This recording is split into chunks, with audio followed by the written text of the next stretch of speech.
어우동이 태어난 곳은요, 한양에 있는 지체 높은 양반집이었습니다. 양반집이었습니다. 아 진짜? 양반집 네. 딸이었어. 양반 딸이었어요.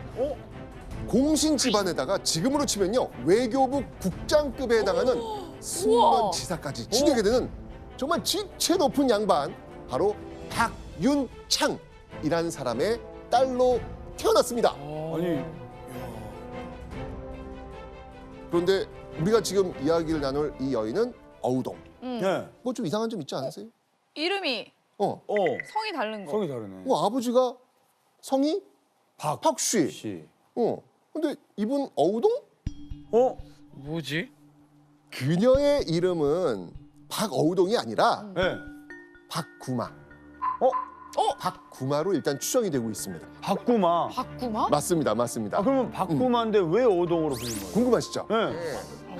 이게 사실은요, 이게 조선시대 사실 여성들의 이름이 남아있질 않아요. 맞아. 이게 일반적이었는데, 그렇다면 이 어우동이라고 하는 것은 이름이 아니라 사람들 입에 오르내렸던 별명, 뭐 이런 걸로 볼 수 있지 않을까라는 그래요? 생각이 듭니다. 이 어우동의 의미가 뭐냐면, 어우동, 이게 뭐냐면 같이 어울려서 통하다, 또는 이제 야무지지 못하다는 그 얼동의 잘못된 표기다라는 그 다양한 설이 있는데, 오늘 이제 편의상 어우동이란 이름을 쓰도록 하겠습니다. 어우동은요, 지승문 박윤창 박 선생의 딸이다. 집안이 부유하고 아리따웠다. 일단 요 아리따웠다 부분 요거 놓치지 마세요. 네. 네. 네, 조선시대 역사 기록 속에서 여성의 외모를 잘 표현 안 하거든요. 그런데 이렇게 아리따웠다라는 표현이 있을 정도면 진짜 진짜 예뻤던 예쁜 거네요. 겁니다. 네. 자, 어쨌건 이 돈, 집안의 명예, 미모까지 정말 조선시대에 남부러울 것 없던 그런 여성입니다. 어휴, 그죠? 그럼요, 예. 자, 그런데 이 어우동에 혼기가 차니까 혼답이 오고 갑니다. 자, 이때 이 혼담이 어떤 상대가 되는 집안이 있을 거 아니에요. 예. 자, 어느 집안이었을 것 같습니까? 제가 봤을 때는 이렇게 왕들이 조금 이렇게 탐낸다? 탐내려고 하지 않았을까?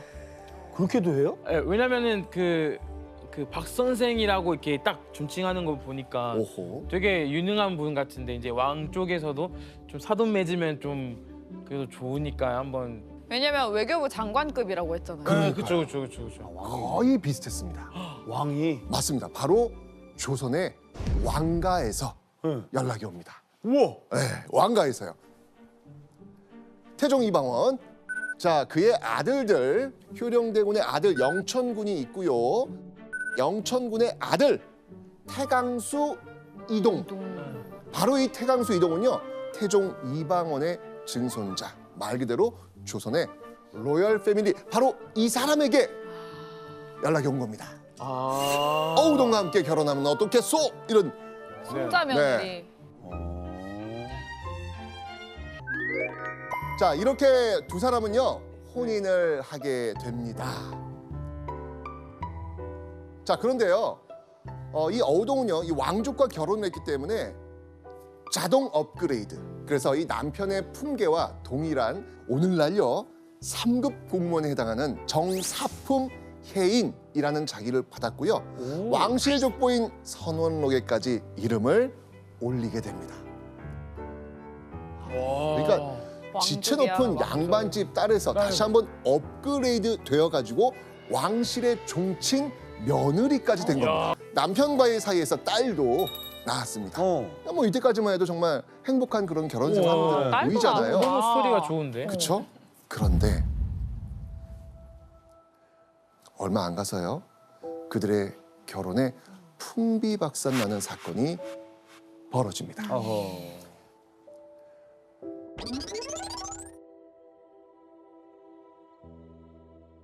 이 어우동의 남편이 네. 태양수 이동이 난 이런 여자는 못 살겠다 라고 어우동을 쫓아내버려요. 와. 쫓아내요? 쫓아내버려요. 자, 여기서 문제 나갑니다. 보시죠. 남편 태강수 이동이 어우동을 쫓아낸 이유가 있습니다. 그 이유는 과연 무엇이었을까요? 저는 정답입니다. 동현 씨가 맞출 것 같아요. 전 맞춰요. 전 네. 맞춰요. 맞출 것 같아요. 벌써 스토리가 너무 많아서 뭘 얘기할지 모르겠어요. 네, 뭔가요? 일단은 남자 문제. 지금도 굉장히 높은 직급의 이제 며느리지만 더 대단한 분이 자꾸 옆에서 찝쩍대는 게 아닐까. 더 대단한 분이. 아, 더 대단한 분이 어우동을 자기도 잘난 사람인데 자꾸 약간 불안해지는 느낌? 불안해서 쫓아냈다. 네. 동현 씨 땡. 네. 그 자, 어떤 불륜의 현장을 목격한 거예요. 그 당시 딱 목격하고 너무 화가 나서 쫓아냈다. 조던 정답. 와, 진짜? 불륜을 목격했어요? 맞습니다. 이 어우동이 남편을 두고 외간 남자랑 바람을 피웠다는 거죠. 야, 간 큰 상. 아니 감히 왕실 종친 며느리와 바람을 피운 이 간 큰 상대는 과연 이 어우동과 바람을 피운 남자를 이 태강수 이동이라는 사람이 데려온 사람이에요. 이 태강수 이동이 이 집에 들인 남자는 누구였냐면 은그릇을 만드는 은장이었어요. 그러니까 뭐 제가 볼 때는 뭐 너 은 잘 만든다면서 일로 와서 은 좀 만들어봐, 은그릇 좀 만들어봐, 아마 그런 식으로 해서 아마 은장을 드리지 않았을까. 그런데 그를 집에 부른 이동보다 은장이를 더 반기는 사람이 있었습니다. 바로 어우동. 그러다가 네. 그 은장인을 방으로 들입니다. 어허.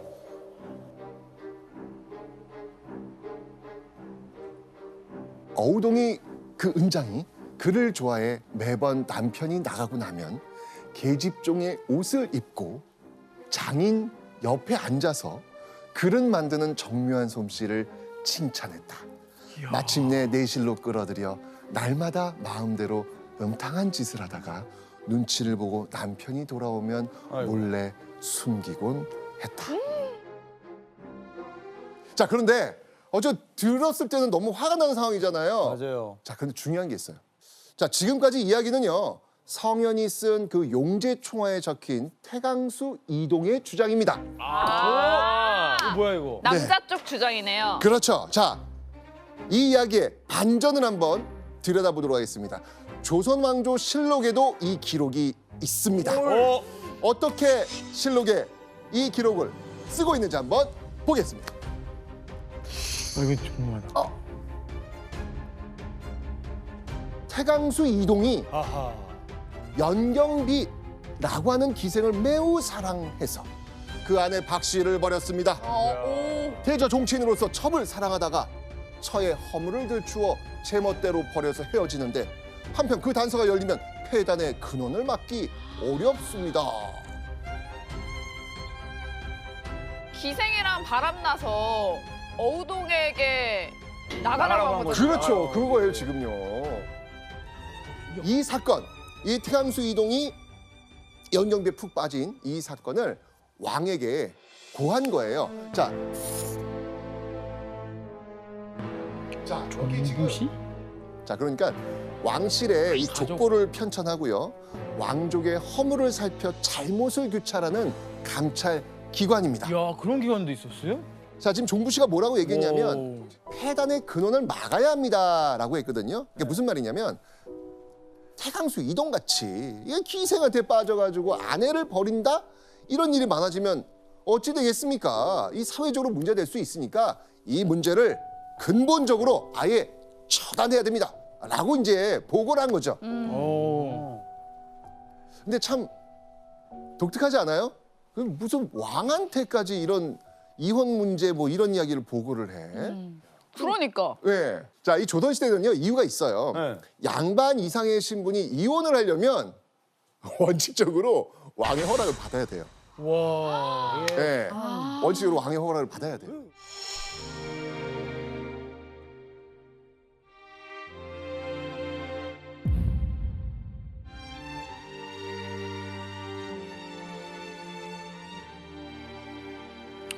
네. 청종 진짜 대단한데요?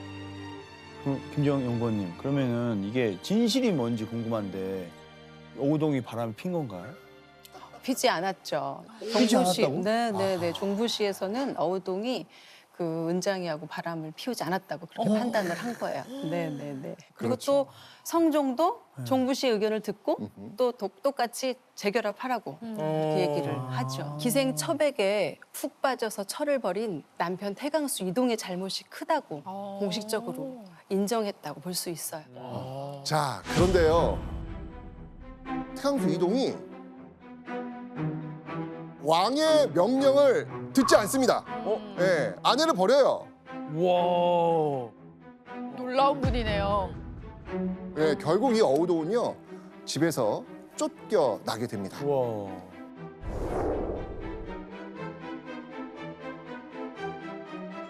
반면 이 재결합하라는 그 왕의 명령을 어긴 이동은요 또 이 3개월 후에는 또 자기를 돌려받기까지 하죠. 자, 이 부부 관계가 이미 파탄난 상태였기 때문에 사실 이 재결합하라는 그 어명은 실질적 효과는 없었던 겁니다. 자, 이 명망 있는 사대부집 딸로 태어나 정말 곱게 자라나가지고 이 왕가의 며느리가 되었던 어우동. 정말 그녀에겐 생애 최악의 실패와 좌절의 상황이 지금 이 상황이 아닐까라는 한순간에. 생각이 듭니다.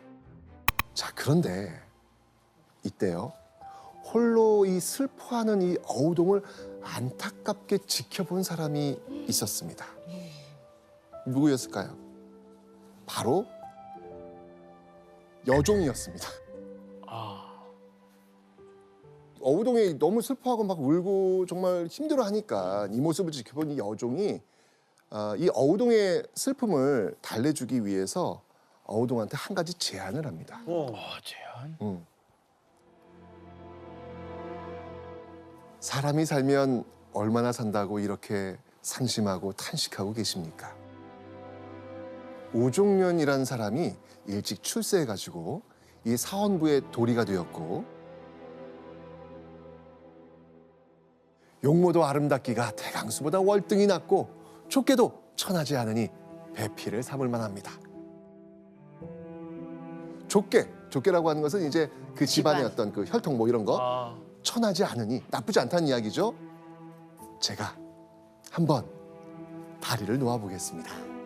오. 이 어우동은요 여종의 이 제안을 듣고 네. 마음이 흔들렸나 봐요.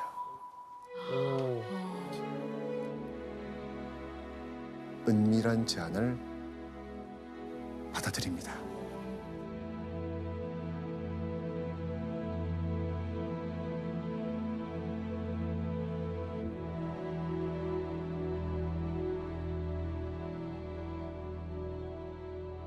너무 힘드니까. 오. 영건이 한번 왜 이런 선택을 했을지 한번 말씀해 주시죠. 어우동은 태강수가 벌인 처, 즉 기처였어요. 기처. 그래서 조선시대에 기처라는 용어는 공식적이든 비공식적이든 부부관계가 파탄난 상태를 나타낼 때 사용되었던 용어예요. 어우동은 억울하게 쫓겨났죠. 그리고 친정 부모님도 품어주지 못하는 그런 상황이었고 공식적으로 이혼한 상태도 아니어서 재혼도 굉장히 어려운 그런 상황이었어요. 그래서 자신의 신분인 양반가 여성의 삶 대신에 자유롭게 삶을 살기로 굉장히 주체적으로 결단을 한 것이 아닌가. 이야. 정반대의 삶을 네, 그렇죠. 살겠다고 택한 거네요. 정말 이제까지와 다른 어우동의 이야기가 시작이 됩니다.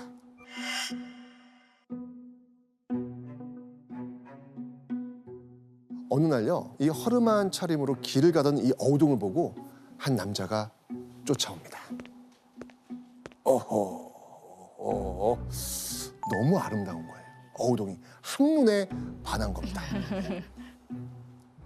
이때 어우동 돌아보면서 어떤 반응을 보였을까요? 이제 정반대의 삶을 산다고 그렇죠. 했으니까 받아들였을 것 같아, 뭔가를. 저한테 관심 있어요? 뭐 이런 거 있잖아요. 맞습니다. 결국 둘이 정을 통합니다. 자, 그런데 이 남자. 특히나 어우동이 절대 연관돼서는 안 될 그 사랑이었습니다. 왜? 이게 누구였을까요? 어? 남편이 아닌 또 다른 왕가 사람이었던 겁니다. 또 로열 패밀리였던 거예요. 방산수 이난. 자, 이 어우동을 따라온 이 남자는 누구? 이번에는 어느 쪽으로 연결될까요? 자, 태강수 이동 요 계보 기억하시죠? 이쪽 세종 쪽으로 계양군. 그리고 계양군의 아들 어우동의 남편과는 육촌 형제간인 이 방산수 이난. 이게 장사를 지내는 예법에 따라서요. 상복을 입어야 하는 가까운 친척을 유복친이라고 합니다. 이 방산수 이난이 바로 이 유복친에 해당하거든요. 그러니까 뭐 상을 당하면 같이 상복을 입어줘야 되는 어떤 그런 친족 관계였다는 얘기예요. 가깝다는 이야기죠. 그러니까 법적으로 여전히 이 종친의 아내지 않습니까? 법적으로는요. 종친의 아내였던 이 어우동은 이 이난과 만나면서 근친상간, 근친상간을 지금 범한 거예요. 자, 이런 왕실 스캔들이 발각된다?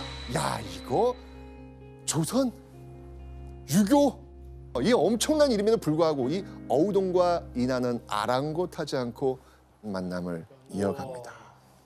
그리고요, 이난은요, 이 어우동을 향해서 이 연시를 하나 남겼는데, 오, 연시? 이제 이난이 어우동 집에 온 거예요. 이렇게 둘러보다가 벽에 어우동의 그 소매 붉은 저고리가 탁 걸려 있는 거예요. 이난은요, 시를 그 옷에다가 적어 나갑니다. 물시계는 똑똑똑 밤 기운 청아한데 흰 구름 활짝 거치니 달빛 환해라. 빈방 고요한 중에 향기가 남아 있어. 오늘 꿈에도 그리운 정 그려보. 자, 그러니까 어우동도 완전 감동받은 거예요. 어우동도 역시 마찬가지로 그 이난에 대한 마음을 아주 특별한 방법으로 표현을 합니다. 자, 여기서 문제 한번 내보겠습니다. 이난을 향한 마음을 표현하기 위해 어우동이 선택한 특별한 방법은 무엇일까요? 연인들끼리 이렇게 사랑을 확인합니다. 이런 방법을 통해서. 왔다. 네네네네. 왔어요. 뭐예요? 네. 아니, 외국에 축구 선수들이 아내나 아이들 이름 많이 새기잖아요. 맞아요. 막 골 넣고 이렇게 하거든요. 맞아. 문신. 예원 씨, 정답. 타투? 문신을 했어요? 유교 사상의 근본을 이루던 이 조선 시대에는요. 그러니까요. 부모님께 받은 이 몸, 머리카락 정말 털럭 하나도 건드리지 않는 것, 이게 효의 출발이거든요.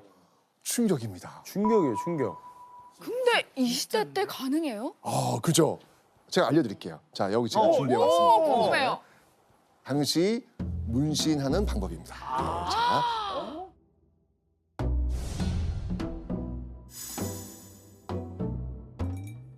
벼루 아니에요?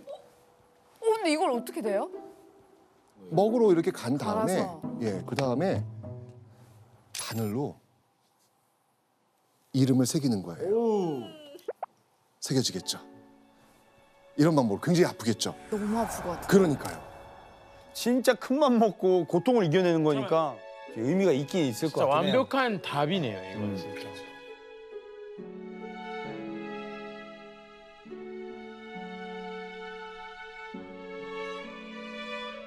그런데요, 여기서 또 한번 반전이 이루어집니다.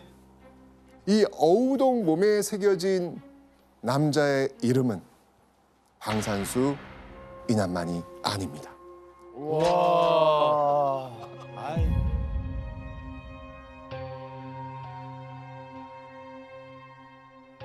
이난 말고요, 박강창이란 이름이 또 있습니다. 이 사람은 이제 지금으로 따진다면 뭐 전도 유망한 뭐 의대생 학생 정도 되는 신분의 남성이었는데 괜찮았나 봐요, 이 남자가. 네, 어우. 사랑에 빠지네. 네. 근데 지금 이난 이름 새겼잖아요. 새겼잖아요. 네. 그러니까 다른 쪽 팔에 아. 다른 쪽 팔에 박강창이란 이름을 새깁니다. 자, 그런데요. 문신이 여기서 끝이 아닙니다. 왜 그만? 하급 관리 가미양이라는 인물을 만났을 때 다시 이 남자와 사랑에 빠집니다. 그의 이름을 역시 문신으로 남기고 싶었던 것이죠. 이번에는 등입니다. 야, 등에다가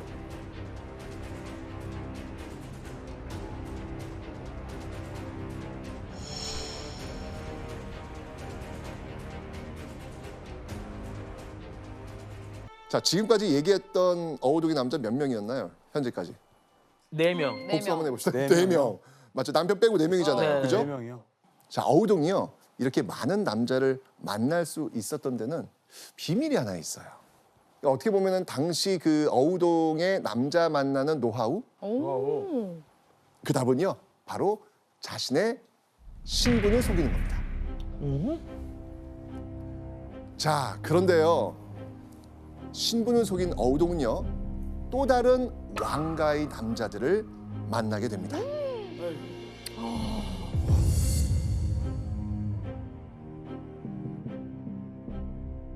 자, 보겠습니다. 네. 태종의 형이죠. 정종 쪽으로 연결이 됩니다. 정종의 이제 아들들이 이제 연결이 될 거 아닙니까? 어우동의 새로운 남자는요. 남편과 같은 학렬의 시아주버니 수산수 이기였던 것이죠. 즉 정종의 증손자였던 것입니다. 이번에 수산수 이기와 어우동이 만난 날은 어떤 날이었을까요? 바로 단오날입니다. 단오날. 단오날. 이 곱게 차려입고 그네를 타러 나간 이 어우동을 보고요. 역시 수산수 이기가 한눈에 반해버립니다. 그리고는요. 이 어우동 곁에 있는 여종에게 또 여종이 또 이게 또 알아서 전달 잘하지 않습니까? 이 여종에게 그 왜 춘향전에 그 몽룡이가 향단이한테 이게 물어보듯이 야 저기 저 여인 뉘짐이 여자냐? 이렇게 물어본 거예요. 여종이 뭐라고 대답을 했을까요? 저 여인이요. 내금이 첩입니다. 하급 군인의 첩. 양반집 딸이라니까요. 이 어우동은요. 그런데 지금 속였네요. 속였네. 자 이러면 종친이 생각할 때 하급 관리의 첩? 그러면 내가 좀 어떻게 가능. 종친이니까 결국 이렇게 연결이 되었고 둘은 또 사랑을 합니다. 오. 이거 근데 이거 진짜 그 사랑과 전쟁 같은 드라마 사랑하는데. 그 대본 같지 않습니까 이거 네. 지금? 자 그런데요 문제가 또 있어요. 왕가의 사위와 만남을 가집니다.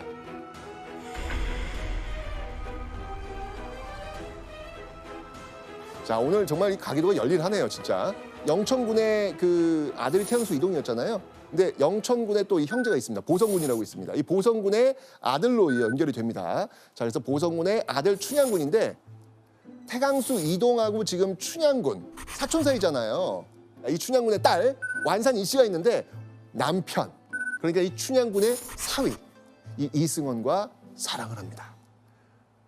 와, 이거는 어떻게 보면 어우동의 자식벌이지 않습니까? 이게 그러니까요. 지금. 그죠? 예. 춘향군의 사위 이 이승원과의 만남은요. 그가 이 지나가는 어우동에게 보인 관심으로 시작됐습니다. 역시나 예측이 되시죠? 지나가다 어우동을 봤어. 와. 와. 저기 저 이쁜 아가씨 그 지방에서 온 기생인가? 그 질문에 여종은요. 기생 맞습니다. 라고 대답을 한 거예요. 야. 요정이 문제야. 딱 합이 잘 맞네. 잘 맞네. 그러니까 어우동은 이번에는 이제 신분을 속인 거죠. 예. 그래서 결국 둘은 또 사랑을 나누게 됩니다. 네. 연구 언니, 근데 왜 이렇게 신분을 속이면서 어우동은 남자들을 만난 걸까요?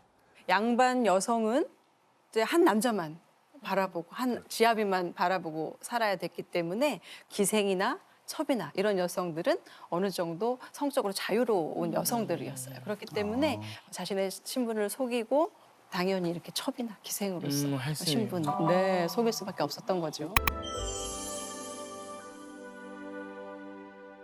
이 조선의 국모가 될 자리에 오르게 된 휘빈 김씨. 그런데 말입니다. 그녀의 결혼 생활은 불과 2년여 만에 바탕나고 맙니다.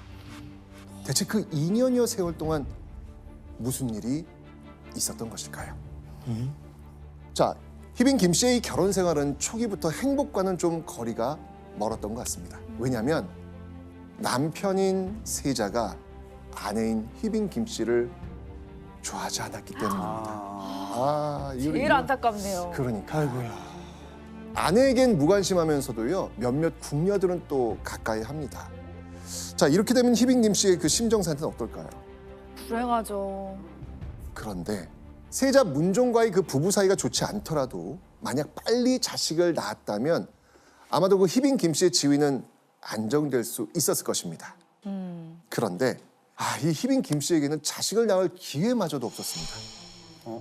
당시 관행으로 대체로 이 성년으로 간주하는 15살 봄에 합방을 합니다.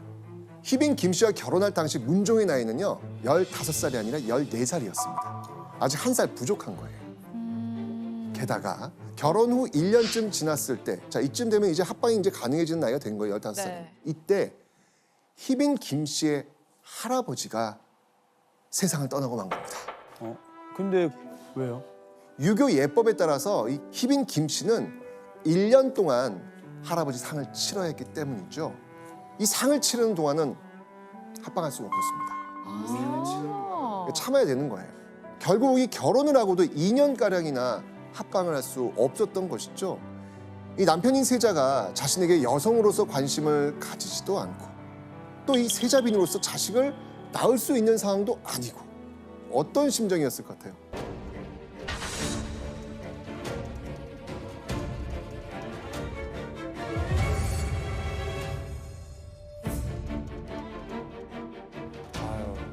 자, 이 초조한 마음을 견디지 못한 이 휘빈 김씨는요 누군가에게 은밀히 도움을 청합니다. 그녀가 도움을 청한 인물은요 호초라는 이름의 궁녀였습니다. 이 궁녀 호초는요 양반과 첩의 딸이었는데요. 휘빈 김씨가 알고 싶어했던 건요 바로 세자의 사랑을 얻을 수 있는 비술이었습니다. 휘빈 김씨는요 어머니가 첩인 호초라면 뭔가 민간에 떠도는 그 남자의 사랑을 독차지하는 그런 첩들의 비법 요거 알고 있지 않을까 이렇게 생각했던 것 같아요. 이런 비술을 이렇게 표현합니다. 압승술. 압승술. 네, 압승술. 압은 뭐냐면 누를 압자예요. 네.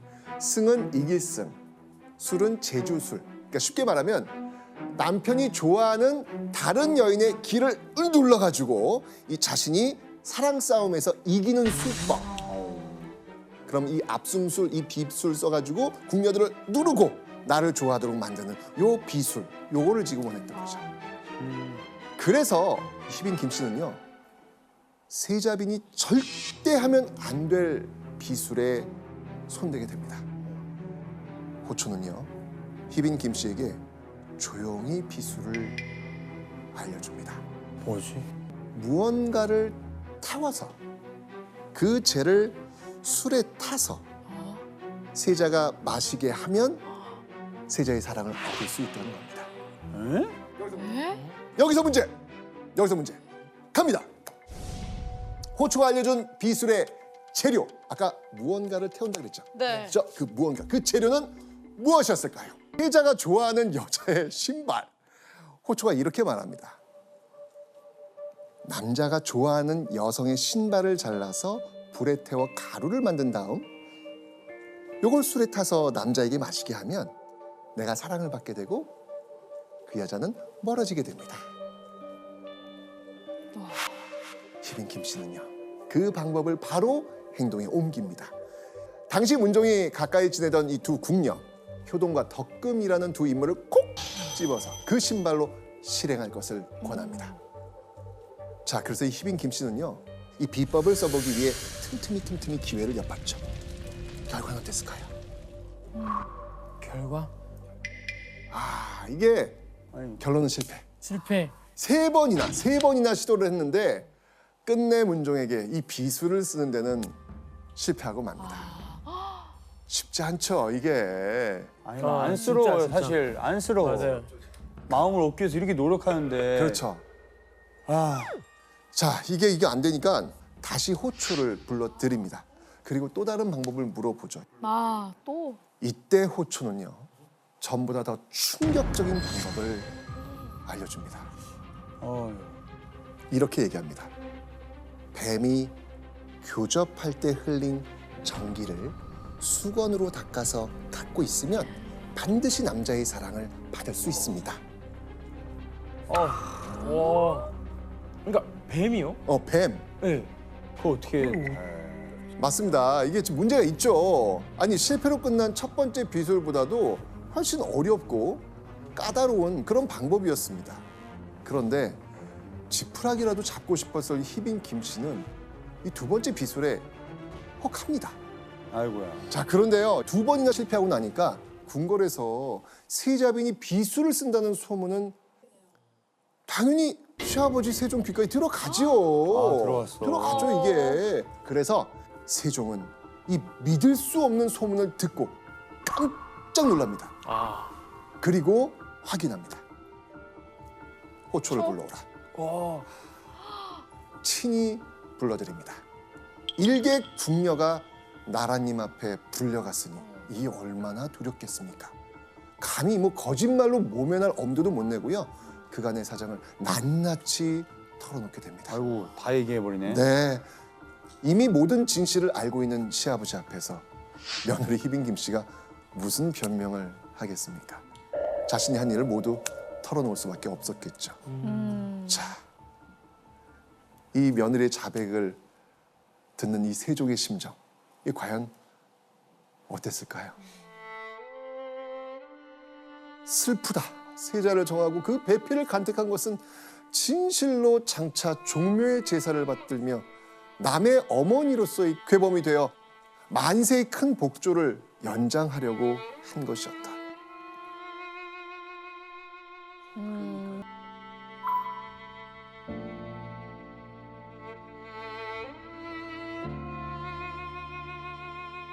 얼마나 가슴이 아팠겠어요.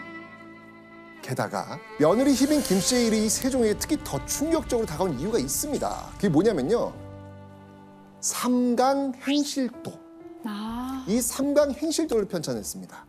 이 세종은요, 조선 초기 백성들에게 이 유교적인 윤리를 보급하기 위해서 정말 끊임없이 노력했던 그런 왕이거든요. 글을 모르는 백성들까지도 쉽게 배울 수 있도록 그림으로 만들어진 책이었습니다. 삼강행실도, 이 도가 그림도자거든요.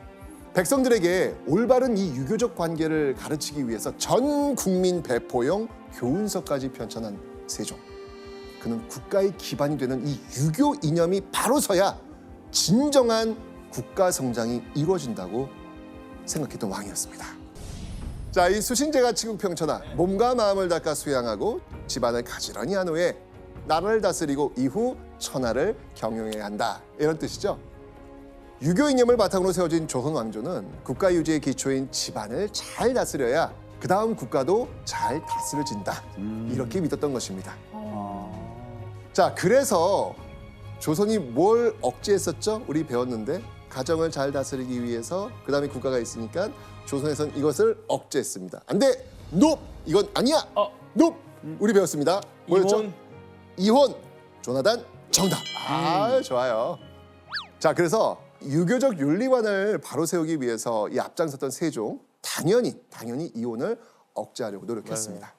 자, 이런 세종이 아들 문종 부부에 대해서 어떤 결정을 내렸겠습니까?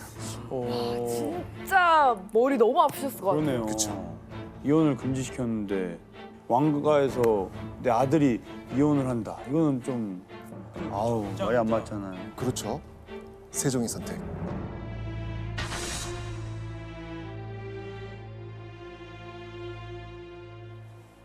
이혼. 우와, 말이 이혼입니다. 돼요 이게? 시아버지 세종은요, 희빈 김 씨를 서인으로 강등시키고요. 친정으로 돌려 보냅니다.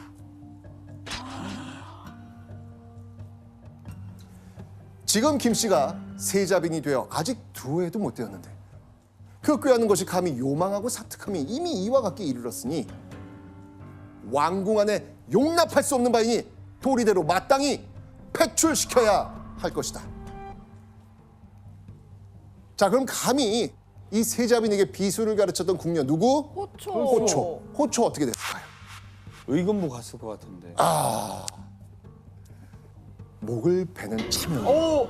목을 베는 참여. 목을 맸어요? 네.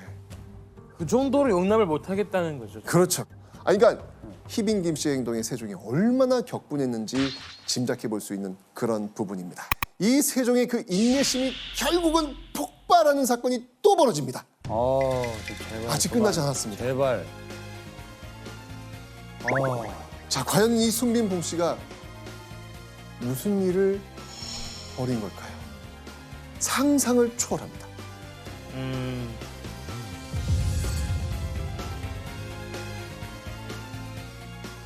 어느 날 이 궁궐 안에서 청소 중인 한 궁녀에게 세자인 문종이 은밀히 다가가 말을 겁니다. 그 궁녀에게 네. 네가 정말 빈과 함께 자느냐? 무슨 말이에요? 그 궁녀에게. 근데 그림이 지금 그려지십니까? 아니요, 지금. 여자. 여자와 여자. 그렇죠. 조선시대 때? 네. 현대 말고 조선시대 때? 아니 지금 이 순간에 지금 세자 문종이 조선이 문종이 지금 궁녀한테 가서 궁녀에게 물어본 물어본 거예요. 거예요. 너 내 아내랑 진짜 자느냐? 라고 물어본 거예요, 지금요. 이 순빈 봉 씨와 한 궁녀가 애정 행각을 벌인다는 소문이 궁궐 내에 파다하게 퍼졌고 문종의 귀에까지 들어간 겁니다. 그래서 문종이 직접 그 궁녀에 가서 확인했던 것이죠. 그 궁녀의 이름은 소쌍이었습니다. 그녀들의 충격적인 만남은 길고 긴 겨울밤 순빈 봉 씨가 궁녀 소쌍을 자신의 거처로 불러들인 겁니다. 그리고 그녀를 제외한 나머지 궁녀들은 들어오지 못하게 하더니 소쌍에게 동침을 요구한 겁니다. 소쌍은 거부했습니다. 이러시면 아니되옵니다. 거부했습니다. 그러나 세자비는 강제로 옷을 빼앗고 눕혀 희롱했다고 합니다. 그리고 그날 이후 순빈 봉 씨는요, 이 소쌍에게 집착하면서 잠시도 곁을 떠나지 못하게 했다고 합니다. 소쌍이 잠시라도 이 곁을 비우면요, 나는 너를 매우 사랑하나 너는 그다지 나를 사랑하지 않는구나 라면서 이 원망하고 화를 냈다고 하네요. 그 집착이 얼마나 대단했는지 소쌍이 나 너무 무서워, 나 너무 무서워 라는 이야기를 할 정도였대요. 그의 부정한 행실을 감싸더니 차라리 며느리를 2번 내쫓는 편이 낫겠다. 결국 1436년 10월 문종이 재혼한 지 7년 만에 세종은 다시 한번 며느리를 쫓아냅니다. 두 번째 세자빈마저 쫓아낸 세종의 심정, 이거 어땠을까요? 전에 김 씨를 패했는데 또 봉 씨를 패하게 되니 이것은 나와 세자가 몸소 집안을 올바르게 거느리지 못한 소치이다. 내가 마지못하여 세자빈을 회출하는 뜻을 알리기 바란다.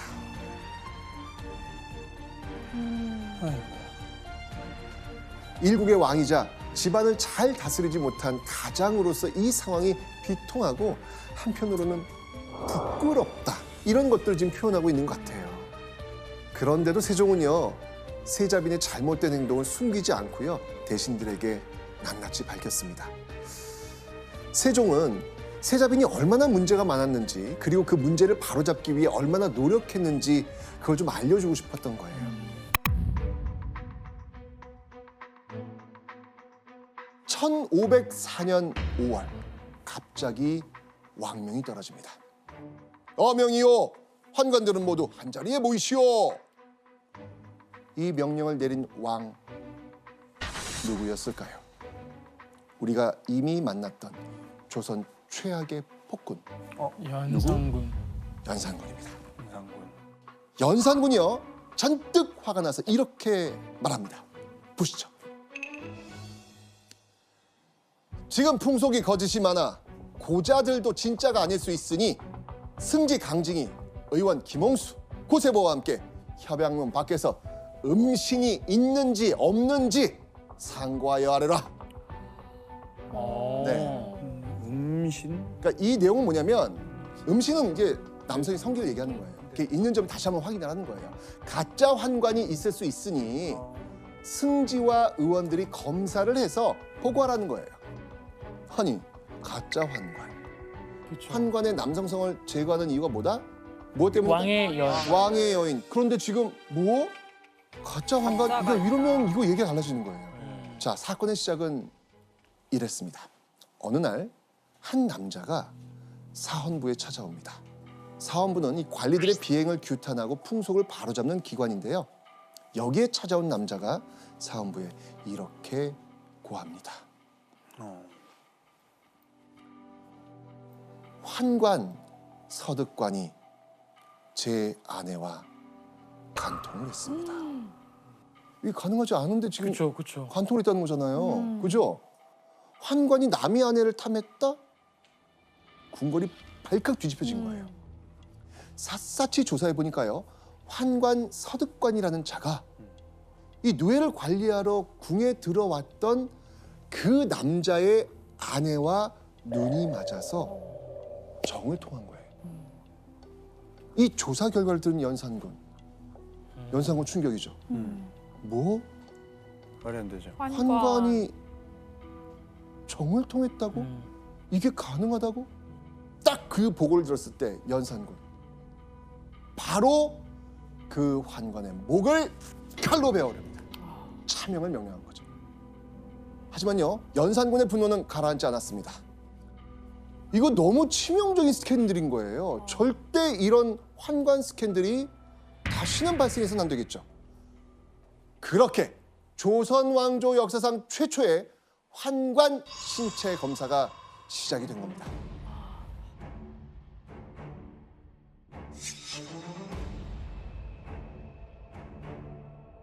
그 죄를 물을 것입니다.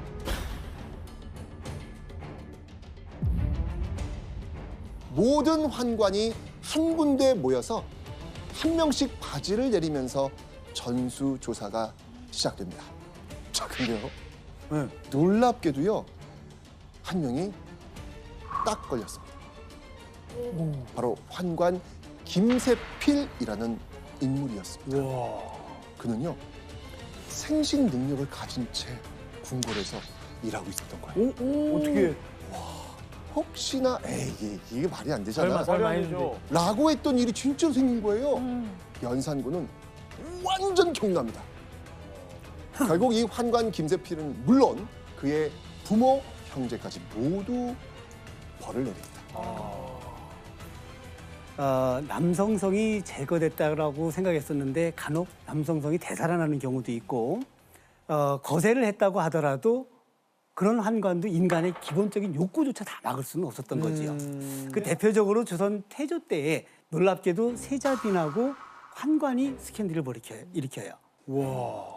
이 사실이 확인되고 환관은 목이 잘리고 세자빈은 궁궐에서 쫓겨나거든요. 그러니까 왕실 입장에서는 이런 일이 발생하지 않도록 엄청나게 단속을 했지만 다 막을 수는 없었던 것 같습니다.